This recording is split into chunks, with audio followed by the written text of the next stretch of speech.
अगर आप कष्टों से लड़ना नहीं सीखेंगे तो आप ऐसी महामहिम स्थिति को कैसे प्राप्त कर पाएंगे? आपको बहादुर बनना है, प्रभु के सामने दैन्य रहना है, साधन का अहंकार नहीं करना, पर किसी भी दुख के सामने सर नहीं झुकाना है। ध्यान दीजिए,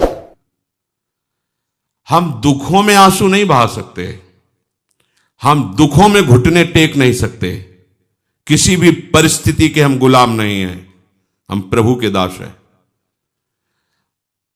कच्चा साधक क्या होता है? प्रभु के लिए एक भी आंसू नहीं आते, अपने थोड़े दुख में फूट फूट कर रोता है। थोड़ी सी व्यवस्था भंग हुई, आंसुओं की धार लग गई, थोड़ी सी प्रतिकूलता हुई, छूट गया नियम, छूट गई उपासना। ऐसे कच्चे घड़ों में प्रेमामृत रस नहीं रखा जाता है। रस रखने वाला बहुत प्रवीण है, वो पहले देख लेता है बजा के कि घड़ा कहीं फूटा तो नहीं है, कच्चा तो नहीं है, क्योंकि अत्यंत दुर्लभ ये प्रेम रस आचार्य और गुरु उसी के हृदय में रखते हैं जो समस्त द्वंद्वों के सहने की सामर्थ्य रखता है। 24 घंटे में जब आप शयन के लिए जाएं तो आप उस समय अपने पूरी जागृत अवस्था की एक एक वृत्ति का चिंतन करें।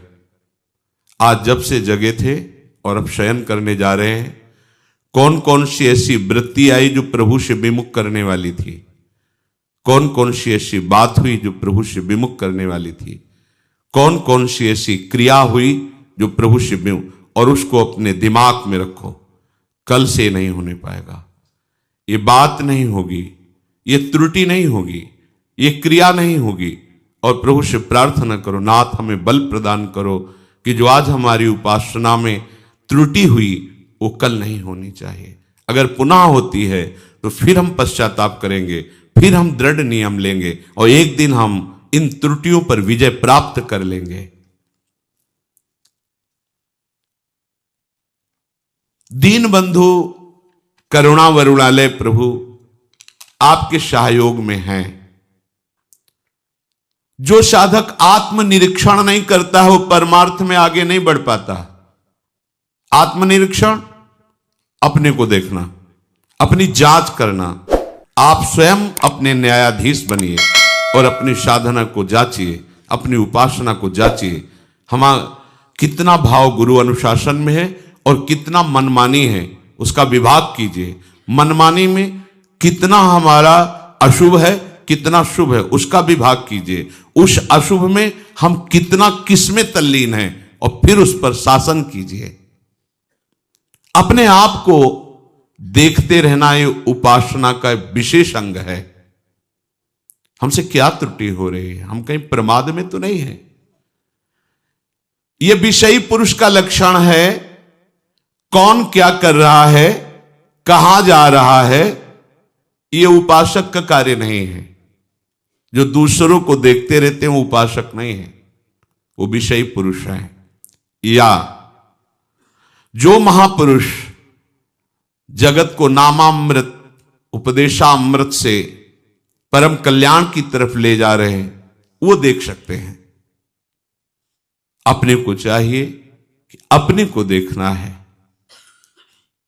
कि हम कहां कहां फंस रहे हैं, कहां कहां आज्ञा उल्लंघन कर रहे हैं, कौन सी बात मन की मान रहे हैं, कौन सी बात गुरु की मान रहे हैं, शास्त्र की मान रहे हैं।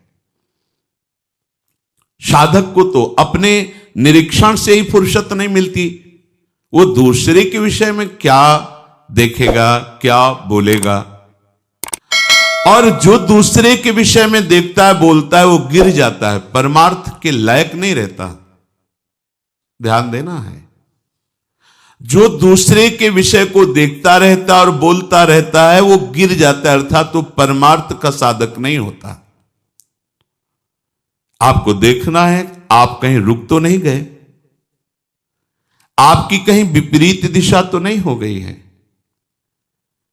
ऐसा तो नहीं है कि आप बाहर से वेशधारी हो, बाहर से आप परम पवित्र देश में रह रहे हो और अंतर से विषय चिंतन कर रहे हो, अंतर से विषयी वस्तु व्यक्ति स्थान का संग कर रहे हो, तो मान लीजिए आप भ्रष्ट हो रहे हैं, आपका मार्ग ठीक नहीं है, आप उपासक नहीं हैं। फिर सुनिए, उपासक को देखना है कि बाहर से पुण्यात्मा का परम पवित्र वेश धारण किए हैं, बाहर से परम पवित्र पुण्य देश में रह रहे हैं, और अंतर से विषयों का चिंतन हो रहा है, विषय वस्तु व्यक्ति स्थान का संग कर रहे हैं, तो आप भ्रष्ट हैं। भ्रष्ट हो जाएंगे नहीं, आप भ्रष्ट हैं, अर्थात भ्रष्ट माने गिरे हुए, आप अपने मार्ग से गिर चुके हैं, आप उपासक नहीं हैं। उपासक को यह बात देखनी है, हमारा मन विषयों की ओर जा रहा है कि हमारा मन प्रभु की ओर जा रहा है। हमारा लक्ष्य क्या है? प्रिया प्रीतम। तो हमारा मन किधर जाएगा? प्रिया प्रीतम की तरफ जाना चाहिए। विषयों की तरफ क्यों जा रहा है? विषय भोगों की तरफ क्यों जा रहा है? क्या है? लक्ष्य नहीं दृढ़ है, आपको पता नहीं आपको कहां जाना है, आप किधर जा रहे हैं। आप परीक्षा कीजिए अपने हृदय की, निरीक्षण कीजिए। साधक इसी परीक्षा में पास होकर उपासना की ऊंचाई पर चढ़ता है। जिसका मन विषयों से हट हट कर बार बार आराध्य देव की ओर जा रहा है, पर बीच बीच में विक्षेप विषय डाल रहे, उसे चिंता नहीं करनी, वो उन्नति की ओर जा रहा है। जो बाहर से सब कुछ भागवतिक है, लेकिन अंदर से केवल विषय चिंतन और उसको पश्चाताप भी नहीं है, वो चाहे जितने जन्म ऐसे बना रहे कोई लाभ लेने वाला नहीं। वर्ष नहीं कह रहे, जन्म, चाहे जितने जन्म, लाभ नहीं मिलने वाला। नियत बुरी है उसकी, नियत बुरी है। और जो बार बार अपने मन को प्रभु में लगाता है, विवश होकर विषय चिंतन बन जाता है, तो उसको जलन होती है। यह ठीक रास्ते पर है, इसकी नियत अच्छी है, उद्देश्य अच्छा है, वो जा रहा है अपने प्रीतम की ओर, वो मुड़ गया है अपने प्रीतम की ओर। सबसे पहली साधक को यह वृत्ति देखनी है कि तुम्हारी गति मुड़ी है कि नहीं प्रभु की तरफ। बहुत बहुत अमृतमयी बात, आपकी गति प्रभु की तरफ मुड़ी है कि नहीं। बाहरी परिवर्तन नहीं है, बाहर से छोड़ करके पवित्र भूमि पे आकर वास कर रहे, बाहरी वेश छोड़ करके पवित्र वेश धारण किए हुए हैं, पर हमारी आंतरिक वृत्ति कहां जा रही, आंतरिक वृत्ति कहां जुड़ी हुई है, आप किस मोड़ से जा रहे हैं, यह आपको पता होना चाहिए। विषयाभिमुख जीवन को मोड़कर प्रभु के सम्मुख करना, यही तो उपासना है। यदि हम बाहरी भेष पवित्र है, पवित्र देश में रहते हैं, चिंतन विषयों का करते हैं, बाहरी त्याग दिखाकर मान प्रतिष्ठा चाहते हैं, तो हमारा जीवन विमुखता की तरफ जा रहा है, भगवद विमुखता की तरफ, दुर्गति की तरफ जा रहा है। ध्यान दीजिए, हम ठीक रास्ते पे नहीं हैं। यदि जीवन ऐसे व्यतीत कर दो, कुछ नहीं हाथ लगेगा।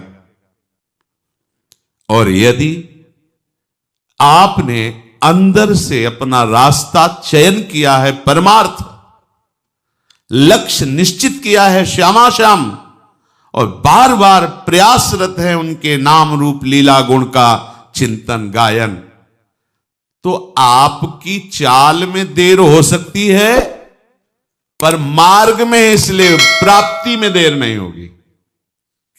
यह है महामहिम बात।